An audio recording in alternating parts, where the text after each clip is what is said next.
Tout a commencé par un changement mineur sur notre planète.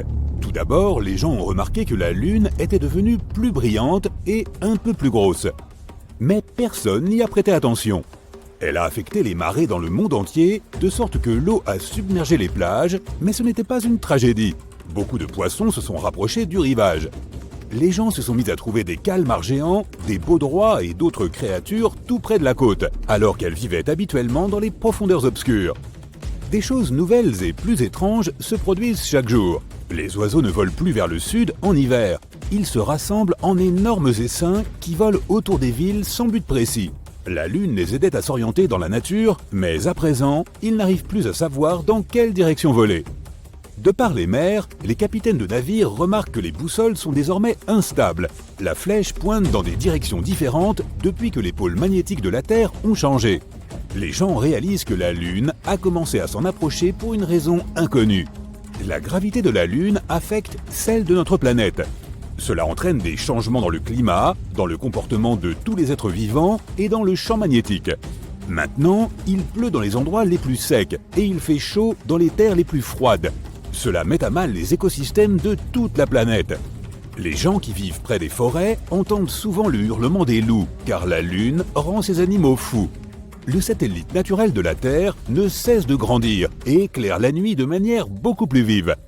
Rien d'irrémédiable ne s'est encore produit. Les gens ne paniquent toujours pas car ils ne veulent pas croire que la fin arrive. Mais un jour, la Lune atteint un point critique. Tu marches dans la rue en écoutant de la musique et à ce moment-là, quelqu'un te bouscule.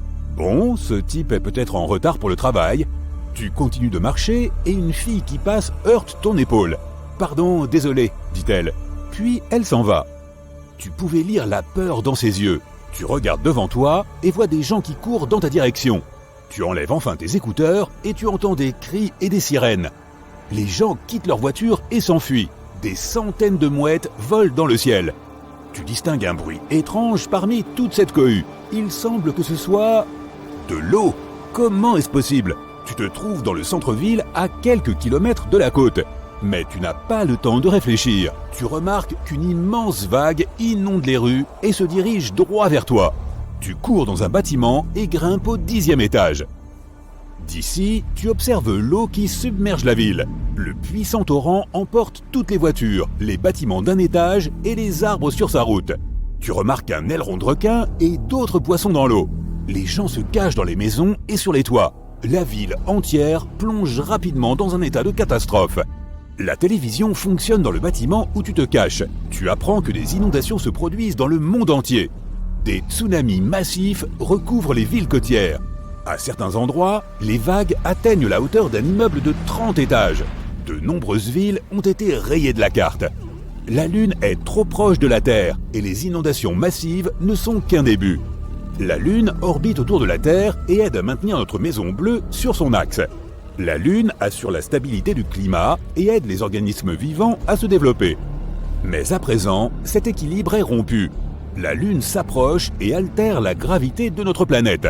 La Lune n'a qu'à s'incliner légèrement sur le côté pour provoquer des inondations massives dans le monde entier. Imagine que tu tiennes un verre d'eau rond. Incline-le un peu. Tu vois comment le liquide se déplace d'un côté à l'autre? C'est la même chose qui se produit maintenant avec les océans. Mais la Lune ne fait pas que s'approcher de nous. Elle tourne autour de la planète et se rapproche à chaque révolution. Elle provoque sans cesse des catastrophes naturelles à différents endroits de la Terre. À présent, l'océan inonde un côté et quelques heures plus tard, un autre. Tu vois donc toute l'eau revenir des rues vers le rivage. Il se peut que l'océan inonde de nouveau la ville d'ici la fin de la journée. Attends, il semble que la fin de la journée soit déjà là. Tu remarques que le ciel est devenu sombre. C'est bizarre car il n'est que 15 heures.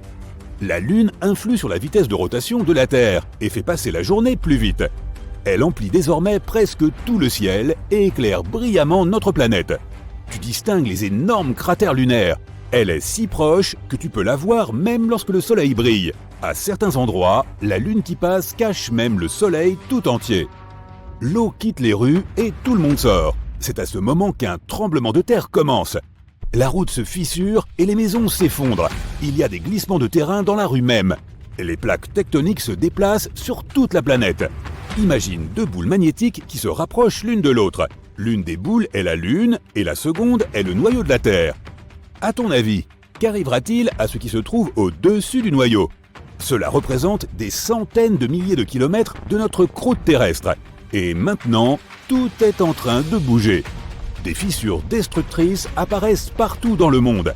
Les plus hautes montagnes de la planète s'effondrent et se transforment en tas de cailloux. Les fonds marins se fissurent et libèrent le magma des profondeurs souterraines. Les volcans se réveillent et crachent leur lave incandescente. Des nuages de cendres volcaniques recouvrent le ciel, nous masquant le soleil et la lune. Mais le plus effrayant est encore à venir. La collision est inévitable. La Lune tourne autour de la planète comme une balle dans un jeu de fête foraine avec un trou au centre. Cette force entraîne la formation de nuages sur toute la planète. L'orage gronde maintenant, mais dans 5 minutes, il neigera. Puis la nuit arrive et il se met à pleuvoir. Les gouttelettes d'eau sont composées de boue et de cendres volcaniques. Il est difficile pour les gens de respirer sans masque à gaz. La pression atmosphérique change constamment. Certaines personnes ont de fortes migraines et d'autres ont les articulations douloureuses. Mais tu n'as pas le temps de t'attarder là-dessus. L'humanité doit trouver comment échapper à cette collision. Un nouvel ordre gravitationnel apparaîtra lorsque la Lune s'écrasera sur la Terre. Les continents vont changer de forme. Ils se combineront en un seul morceau de terre gigantesque ou se diviseront en une centaine de plus petits. L'énergie de la collision pourrait brûler tout l'oxygène de l'atmosphère et rendre toute la planète impropre à la vie. Il n'y a pas non plus de sens à se cacher sous terre à cause de tous ces séismes profonds. Les gens décident de passer leurs derniers instants avec leurs proches et leurs familles. La Lune se rapproche de plus en plus. Elle se trouve maintenant à la même distance que la Station spatiale internationale se trouvait de nous. La Lune obscurcit le ciel. De nombreuses villes sont dans le noir à cause des vagues. Des tsunamis de plusieurs kilomètres de haut s'écrasent contre le sol. Des millions de tonnes de magma entrent en contact avec l'océan. Des milliards de litres d'eau s'évaporent. L'humidité s'élève dans les airs, se mélange aux cendres et se répand sur la planète sous la forme de cumulus géants. Environ 8 millions d'habitants de la planète Terre ont appris la terrible nouvelle en même temps. Certains l'ont su par la télé, d'autres en regardant leur téléphone ou pendant qu'ils écoutaient de la musique. Certains l'ont appris en rêve. Une voix a annoncé ce discours dans toutes les langues pour que tout le monde comprenne. J'ai une bonne et une mauvaise nouvelle. Commençons par la mauvaise. Vous êtes tous des personnages d'une vidéo YouTube dans laquelle votre planète fait face à la cassure de la Lune en 2 morceaux. Pour les spectateurs, il s'agit d'un scénario, mais pour vous, c'est la réalité. La bonne nouvelle, c'est que... il n'y a pas de bonne nouvelle. Mais ne vous inquiétez pas, l'apocalypse n'est pas prévu. Ou juste un peu. Bonne journée. Au départ, toute la population panique. Quelques jours plus tard, le calme revient peu à peu. C'était peut-être une hallucination collective et en fait, la Lune va très bien. C'est alors que les chercheurs repèrent le danger. Une énorme météorite s'approche de nous depuis le fin fond de l'espace. Cette météorite est super rapide et presque plate. Par chance, elle va passer juste à côté de la Terre. Mais la Lune n'aura pas cette chance. La météorite va bien la frapper en plein milieu. Voilà, la météorite a divisé la Lune en 2, elle est passée à côté de notre planète et elle repart dans l'espace. Les gens ne peuvent pas détourner leur regard du ciel. La Lune est parfaitement coupée en 2. C'était rapide et indolore. Mais qu'est-ce qu'on va faire maintenant ? Est-ce que la Terre va survivre ? Notre satellite est divisé en 2 parties égales, mais heureusement, elle reste collée. L'importante gravité de la Lune agit comme un aimant. Les chercheurs sont convaincus que les 2 morceaux se recolleront dans quelques millions d'années, et que la Lune redeviendra exactement comme elle était. Mais le plus cool, c'est que personne ne remarque aucune différence. La voix s'est trompée. Mais voilà qu'un autre problème surgit. Une énorme météorite en forme de chaussure arrive vers nous. Elle entre dans le système solaire et s'approche rapidement de la Terre. La botte spatiale heurte une moitié de lune et poursuit sa trajectoire.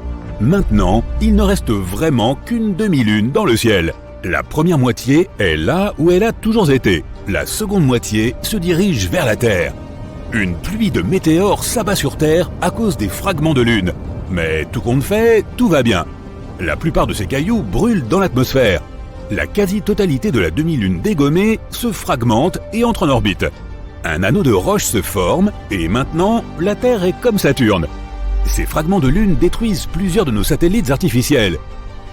Les communications et Internet s'interrompent régulièrement. Il faut environ 2 ans pour rétablir les connexions. La Station spatiale internationale n'existe plus. Heureusement, tous les astronautes ont réussi à revenir sur Terre avant le grand patatras. Les fragments de Lune volent autour de la planète et il n'y a plus que la moitié de la Lune dans le ciel. La vie ne change pas trop les jours qui suivent, mais les gens qui vivent au bord de la mer et des océans, eux, voient la différence. La Lune influençait les marées. Elle tournait autour de la Terre et les océans prenaient alors une forme ovale. La marée était haute là où la Lune était plus proche, tandis qu'elle était basse du côté opposé. Mais maintenant, tout a changé. Une demi-lune n'influe pas sur la même quantité d'eau. Oui, la Lune ne pèse plus que la moitié de son poids et elle s'est approchée de la Terre, mais sa force gravitationnelle a aussi diminué. Les oiseaux marins, de nombreuses espèces de poissons, les tortues et autres animaux marins pourraient ne pas survivre dans ces conditions. Leur instinct naturel, fortement guidé par la Lune, leur permettrait de déterminer leur cycle de vie. Par exemple, les bébés tortues attendaient la marée haute du matin pour courir dans l'eau. Désormais, l'eau est trop basse, ils n'arrivent pas à se cacher dans l'océan et les mouettes les mangent. Les crabes ne pondent plus d'œufs car la marée haute apparaît plus tôt que prévu. Les loups perdent la tête. Ils hurlent toutes les nuits. La faune ne comprend plus ce qui se passe. Le corps humain aussi doit faire face à quelques conséquences. Beaucoup de gens ont des problèmes de tension artérielle et de maux de tête. Cette demi-lune modifie tout l'écosystème de la planète. Il faudra plusieurs dizaines, voire plusieurs centaines d'années. Quelques semaines plus tard, les gens remarquent que les journées sont de plus en plus courtes. La Lune a toujours ralenti la rotation de la Terre, de sorte que les journées duraient 24 heures. La Terre tourne plus vite maintenant. Le jour et la nuit se suivent plus rapidement que d'habitude. La vitesse de rotation de la Terre a augmenté et les journées ne durent plus que 15 heures. Les gens souffrent d'insomnie ou dorment trop. Il faut du temps pour que le corps s'habitue. Les horaires de travail changent partout dans le monde. Avant, on arrivait au bureau à 9 heures et on partait à 6 heures. Maintenant, les gens arrivent à 7 heures et partent à 2 heures. Il y a moins de temps pour dormir et tout le monde souffre de cette situation. Le progrès ralentit à cause des journées de travail très brèves. Les technologies du futur ont pris 20 à 30 ans de retard. La rémunération horaire n'a pas changé. Les salariés sont moins payés puisqu'ils travaillent moins d'heures. La Lune, quand elle était entière, régulait la météo et le climat sur Terre. Regarde Mars. Elle a 2 petites lunes. Elles lui tournent autour rapidement et la font balancer sur son axe. Le résultat ? Du vent, des tempêtes de sable et des orages au quotidien sur la planète rouge. Cette demi-lune modifie la rotation stable de la Terre. Les températures changent partout dans le monde.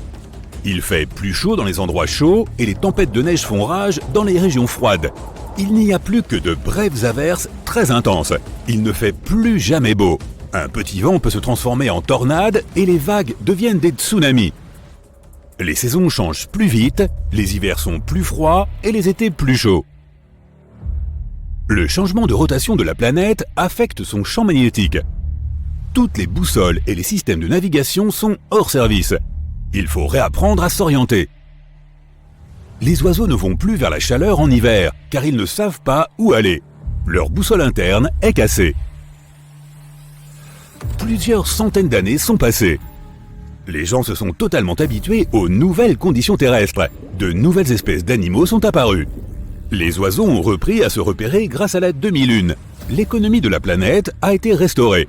Les salaires ont été augmentés, les gens se sont habitués à dormir 5 à 6 heures par jour et à travailler 4 à 5 heures. Tu es assis dans la voiture, attendant que le feu passe au vert.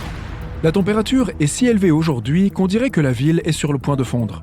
Tu regardes le feu de signalisation et tu remarques qu'il se déforme. Des gouttes s'en écoulent. Tu ne veux pas croire que cela se passe pour de vrai. Alors tu te frottes les yeux et tu découvres que ta bague en argent dégouline lentement le long de ton doigt. Tu cries de peur car tu t'attends à ce que le métal en fusion te brûle la peau, mais rien ne se passe. Le feu tricolore disparaît complètement.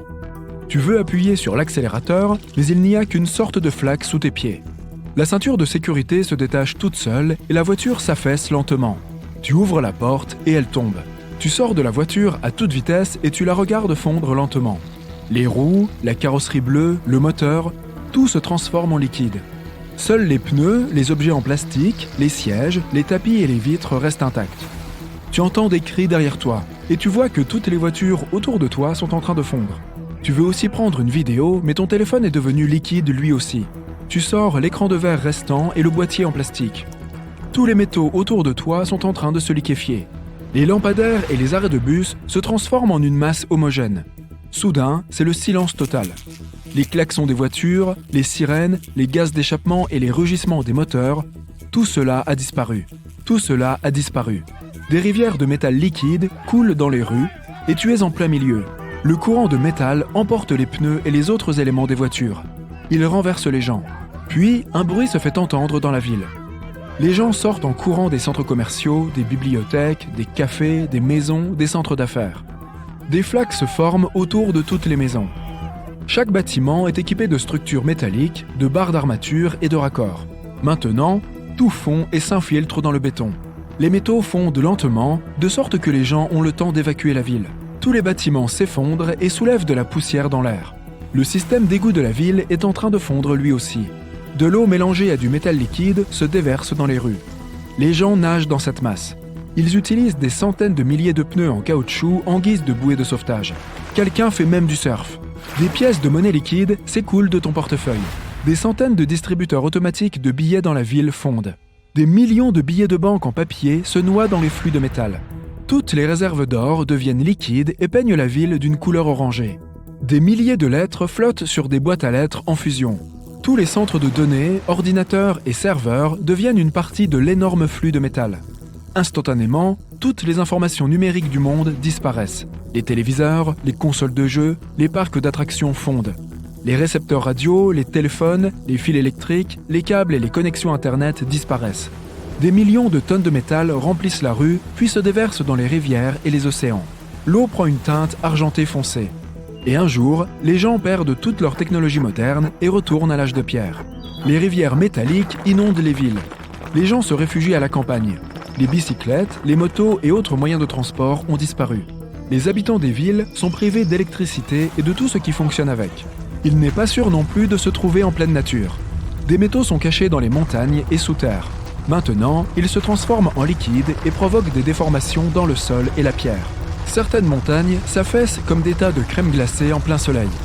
Les tremblements de terre font vibrer le sol partout dans le monde. L'activité sismique réveille les volcans. Ils projettent une énorme quantité de lave et couvrent le ciel de cendres. Le magma volcanique contient beaucoup de métaux en fusion. Mais il ne se solidifie pas. Des bassins de lave froide se forment autour des volcans. Les gens apprennent à vivre à nouveau dans de telles conditions. Ils construisent des maisons en plastique et en bois en utilisant des cordes et de la colle pour relier les matériaux. On peut maintenant facilement allumer un feu avec du bois et des pierres. Les gens brûlent du verre pour le rendre plus solide. Ils fabriquent des haches et d'autres outils en verre et en pierre très résistants. Mais ces objets se détériorent et se cassent rapidement. Tu apprends à construire des abris. Tu égouttes la terre et tu utilises des planches de bois pour soutenir les plafonds et les murs. La quasi-totalité de la population de la planète vit sous terre, car cela permet de se réchauffer en hiver. Mais il n'est pas possible de vivre ainsi pendant longtemps à cause des tremblements de terre fréquents. Les charrettes en bois apparaissent à nouveau sur les routes. Les problèmes de récolte commencent. Les métaux s'infiltrent dans le sol, ce qui perturbe la croissance des cultures. De nombreuses personnes vivent près de l'océan. Lors des tremblements de terre, ils montent sur des radeaux en bois ou des bateaux gonflables et s'éloignent du rivage. Pour parcourir de longues distances, les gens volent en montgolfière. On peut même se rendre dans une ville voisine si le vent ne nous emporte pas au loin. Il est impossible d'envoyer une lettre dans un autre pays car il n'y a plus de chemin de fer. Les gens font de longs trajets à pied et vivent comme des nomades. On utilise des pigeons voyageurs pour communiquer avec des amis vivant dans la ville voisine. Il est difficile de se procurer de la nourriture et de vivre en hiver sans électricité, mais il y a de l'espoir. Les scientifiques privilégient à présent une théorie selon laquelle les métaux ont changé au niveau moléculaire. Les molécules se sont éloignées les unes des autres, ce qui a provoqué la fonte. Pour tout ramener ensemble, il faut rapprocher les molécules de métal les unes des autres. Et pour cela, il est nécessaire d'avoir un courant électrique. Heureusement, il y en a suffisamment dans le ciel. Chaque jour, des éclairs jaillissent quelque part. Il suffit de les choper. Les scientifiques créent des récipients en plastique et les remplissent de métal liquide. Tous les récipients sont reliés par un fil de caoutchouc avec du cuivre fondu à l'intérieur. Le cuivre est l'un des métaux les plus conducteurs qui soient. Les gens placent des centaines de ces conteneurs dans un énorme champ. Les nuages s'accumulent, un fort orage commence. La foudre frappe le sol plusieurs fois et finit par toucher le conteneur. Elle traverse un fil de cuivre et distribue la charge à tous les autres réservoirs. Une réaction en chaîne commence. Lorsque l'orage se termine, les gens découvrent des conteneurs avec du métal solide. Ça a marché. Maintenant, on a quelques tonnes de métaux ordinaires. Les scientifiques envoient des pigeons voyageurs pour répandre la nouvelle.